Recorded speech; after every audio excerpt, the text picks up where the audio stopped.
Today is Friday, February 19th. We'll explain the newest crisis in Texas. Yes, power is still an issue, but access to clean, safe water is now the most pressing concern. Also, what to know about a newly proposed bill to overhaul America's immigration system, what's in it, and its chances of actually becoming law.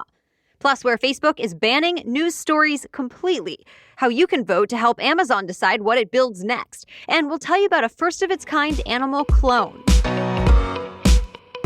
Welcome to The Newsworthy. All the day's news in around 10 minutes. Fast, fair, fun, and on the go. I'm Erica Mandy. Thanks so much for being here. You ready? Let's do this. Well, people in Texas are still dealing with the fallout of a historic winter storm, and now it seems the power crisis has turned into a water crisis. First of all, power is finally back on for most Texans, although there are still a couple 100,000 people in the dark without heat. But now there's another more widespread problem. More than 14 million Texans are without safe drinking water. That's about half the population of the second largest state in the U.S. Over the past few days, pipes and water mains cracked, wells froze, and water treatment plants were knocked offline. Even some hospitals now don't have safe water. Around the state, the water issues vary. In some places, there's no water flowing at all. In others, people are being told to boil their water before using it. And elsewhere, water is flowing, but it's considered dangerous no matter what. The good news is Texas is finally expected to warm up this weekend, which should hopefully give Cruz time to fix the problems. It won't be cheap, though. Home, business, and auto insurance claims are still rolling in. And now insurance industry officials warn this could be the costliest weather event in Texas history. Yep, even more expensive than Hurricane Harvey, which brought in $19 billion in insurance claims back in 2017. And by the way, state politics have stayed pretty tense during all of this, with people debating who carries at least some blame. And now, Senator Ted Cruz has also been facing a lot of backlash for taking his family to Cancun, Mexico, while his home state of Texas deals with this crisis. Both Democrat and Republican leaders have said he abandoned the people who voted for him. But Cruz says he was just trying to be a good dad, taking his kids on a trip while school was canceled. He was scheduled to stay in Mexico through the weekend, but he did decide to return to Texas yesterday instead. He's now calling the whole trip, quote, obviously a mistake. Democrats in Congress unveiled a bill that would overhaul the nation's immigration system. One of the most notable parts of the bill, an 8-year pathway to citizenship for roughly 11 million undocumented immigrants living in the U.S. now. That includes so-called dreamers who were brought to the U.S. as kids, and all of them will have to pass background checks and pay taxes. The bill would also make more diversity visas available. Those are now offered to people from places like Africa and Europe, where it's more rare for immigrants to want to relocate to the U.S. Plus, this new bill would give more funding to immigration courts and technology. Democratic lawmakers say it's a historic step to address the overstretched immigration system, and they're calling it the humane response. However, some political analysts do not think it stands a chance at actually becoming law, since most Republicans will likely be against it. Even though Democrats do hold the majority in Congress, it's not a big enough majority to avoid working with Republicans if they want to pass this bill. Already, Republicans are criticizing the proposed law for a few different reasons. For example, South Carolina Congresswoman Nancy Mace told Fox News she would have wanted to see more money for border security, and she said there should have been more funding given to the U.S.-Mexico border wall.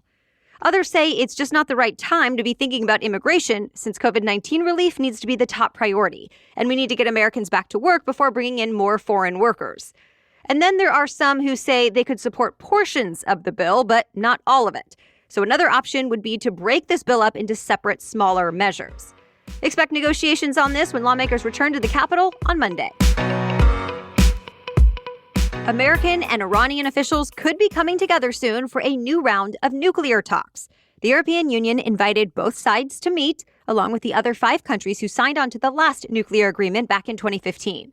And the Biden administration just confirmed it's in. Remember, the U.S. left the nuclear agreement a few years ago. Originally, the deal was meant to keep Iran from building nuclear weapons, and in exchange, the U.S. and others lifted economic sanctions. But the Trump administration said Iran was breaking its promises, so the U.S. pulled out and brought the sanctions back. Now, the State Department under President Biden says it's ready to sit down and talk. That doesn't necessarily mean it will rejoin the agreement, but the U.S. is open to it if Iran can meet certain terms. The New York Times cited sources who say it's likely Iran will also RSVP yes, but no word from leadership there yet. If Iran agrees to, This will be the first substantial talks between the U.S. and Iran in more than 4 years. Stay tuned. Well, it's official. NASA's newest rover is now roaming the Red Planet. It's NASA's biggest and most advanced robotic explorer for Mars yet. Its name is Perseverance, or Percy for short, and it successfully touched down on Mars yesterday. It's a huge triumph because, remember, this was NASA's most complicated Mars landing yet, and it took years of prep.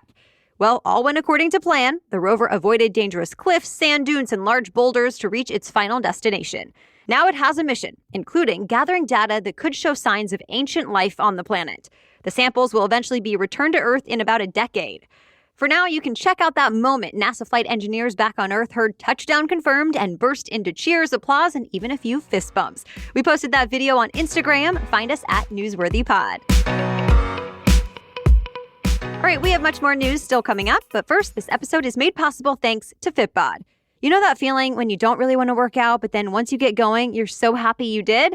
I know I do. Well, no matter how tough your fitness goals may seem, Fitbod helps you build and maintain the habit with a dynamic program that learns from past workouts and then adjusts as you go. In fact, they'll help you get a stronger start to the year with 25% off a Fitbod membership now through February 28th. And I love that Fitbod gets it, that not everyone's workout should look the same. Location, intensity, pace, it can all vary. But Fitbod creates a program based on your unique body, experience, and environment. I love that when I get some extra at-home workout equipment, I can just update the app and my workout updates too. And the app has clear, easy-to-follow instructions for the exercises and even offers HD video tutorials if needed. So build the momentum to carry your fitness journey through the rest of the year with Fitbod. Get 25% off a membership when you sign up now through February 28th at fitbod.me/newsworthy. That's 25% off your membership at fitbod.me/newsworthy. All right, now back to the news.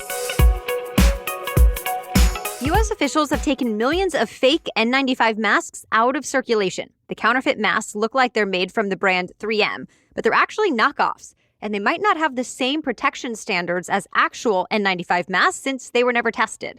Federal investigators have been looking into them and found some of the phonies were sold to hospitals, medical facilities, and government agencies, potentially putting frontline workers at risk. Federal agents have seized more than 10 million of these counterfeit masks in recent weeks, and they've notified about 6,000 potential victims in at least 12 states. Homeland Security officials say they'll seek criminal charges too. In the meantime, 3M has a website to help you learn how to spot fakes, and you can enter the barcode from the box into 3M's website to make sure it's genuine. Facebook took a drastic and controversial step in Australia, banning people in the country from viewing or sharing news stories on its platform. The ban is for both the average user and legitimate publishers. So any news stories shared in Australian Facebook feeds or from Australian news organizations have now disappeared. It's because of a proposed law in Australia. The law would force tech companies like Google and Facebook to pay news providers for the journalism shared on their platforms.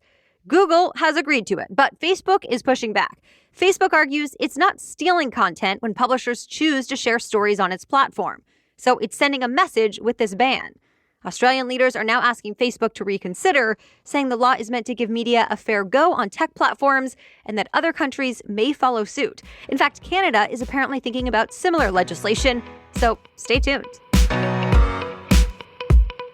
Amazon wants you to decide which products it'll roll out next. The company launched a new program called Build It. It's sort of like Kickstarter. If enough people pre-order a product, Amazon will make it, and if not, it won't. Amazon will come up with product ideas and give them 30 days to gain steam. If they're popular, people will actually get the items. But either way, customers will not be charged until a product ships, so if it turns out an item is not popular enough, you won't lose money.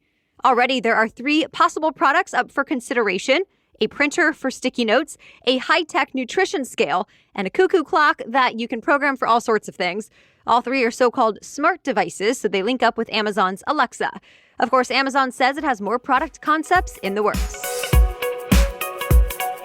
For the first time, scientists cloned a U.S. endangered species. The clone is a black-footed ferret named Elizabeth Ann. It was born in December and just announced this week. Scientists used frozen genes of another ferret who died more than 30 years ago, and it worked. The U.S. Fish and Wildlife Service says Elizabeth Ann is now, quote, holding her own, and that it's a huge milestone.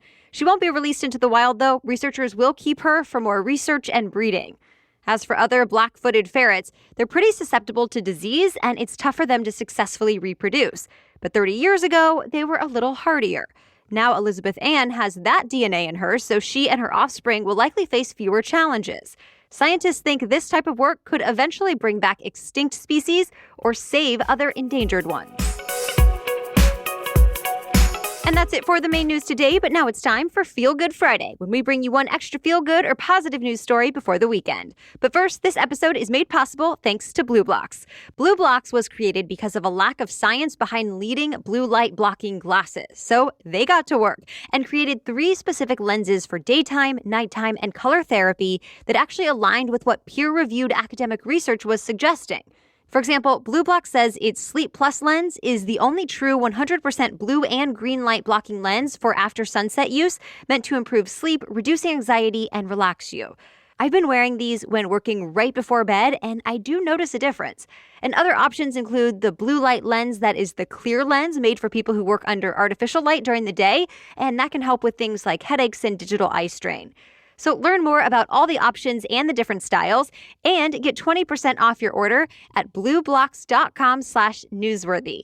That's BlueBlox, spelled BLUBLOX.com/newsworthy. blueblox.com/newsworthy to get 20% off your order. Okay, now back to Feel Good Friday. And today we're talking about how a friendly college rivalry is raising thousands of dollars for restaurant workers who have been struggling during the pandemic. The so-called tip war started last month in Ohio. A Xavier University alumnus ate lunch at a Cincinnati cafe. He ended up tipping a server $1,000 on a $55 check. And with it, the man left a note on a napkin that read, "Please share this tip with all of your employees." He also wrote, "Go Xavier." Well, the restaurant shared the news of his generous tip on Facebook. Then, 2 University of Cincinnati fans saw the post, and they were not about to be outdone. They went to another local restaurant and left a $1,001 tip with a note that read, "Let's see how long we can keep this going. Bearcats up by 1. Since then, dozens of Xavier and University of Cincinnati fans have been tipping generously at restaurants all around the area. Most went up by $1 each time. There was also one rare show of unity in which one person wrote, "I love both teams," and tipped $1,500. Earlier this month, ABC News reported this tip war had brought in more than $34,000 in tips and counting for local restaurant workers. All right, thank you so much for listening today and sharing the show. We'll be back with our special edition Saturday episode tomorrow and another news roundup on Monday. Until then, have a great day.